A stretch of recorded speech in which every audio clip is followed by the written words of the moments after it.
ఈరోజు రాయలసీమకు గౌరవ ముఖ్యమంత్రి గారి చొరవతో కరువులకు నిలవైన రాయలసీమకు వేల కోట్ల రూపాయల పెట్టుబడులు కూడా ఈరోజు రాయలసీమకు వస్తూ ఉన్నాయి. 24 నెలల పాలనలోనే దాదాపుగా 240 పరిశ్రమల ద్వారా 5,33,000 కోట్ల రూపాయలు పెట్టుబడి రావడం జరిగిందని గర్వంగా చెప్పగలుగుతా ఉన్నాం. రాష్ట్రానికి వచ్చేటువంటి ఏవైతే పరిశ్రమలు ఉన్నాయో ఆ పెట్టుబడులలో దాదాపుగా 3వ వంతు రాయలసీమ ప్రాంతానికే వస్తూ ఉన్నాయి.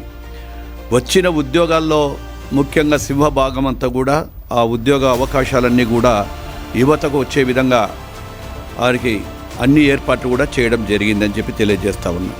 గౌరవ లోకేష్ బాబు గారు 1000 కోట్ల రూపాయలతో పెట్టుబడితో 3,000 మందికి ఉద్యోగ అవకాశాలు కల్పించేటువంటి క్యారియర్ సంబంధించినటువంటి ఏసీలకు సంబంధించిన కంపెనీ కూడా ఆ రోజు పూజ చేయడం, శంకుస్థాపన చేయడం కూడా జరిగింది.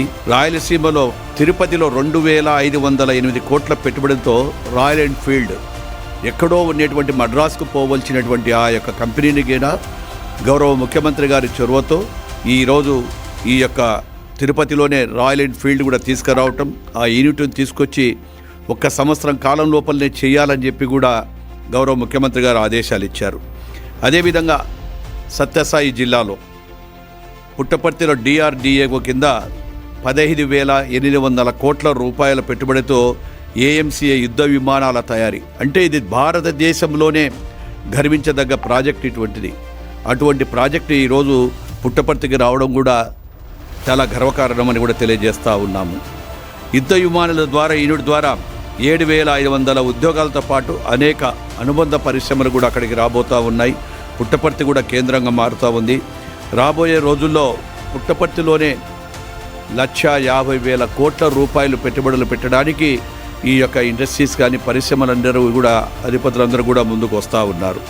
అదేవిధంగా సత్యసాయి జిల్లా రిలయన్స్ ఆధ్వర్యంలో 51,000 కోట్లతో solar power and battery storage system, Kadapa జిల్లాలో ఆదాని సంస్థ ద్వారా 12,000 కోట్లతో హైడ్రో ఎనర్జీ ప్రాజెక్టులు, అదేవిధంగా కర్నూలు జిల్లాకు సంబంధించి డ్రోన్ సిటీ, అన్నమయ్య, తిరుపతి జిల్లాలో స్పేస్ సిటీలు కూడా మొదలైనాయి.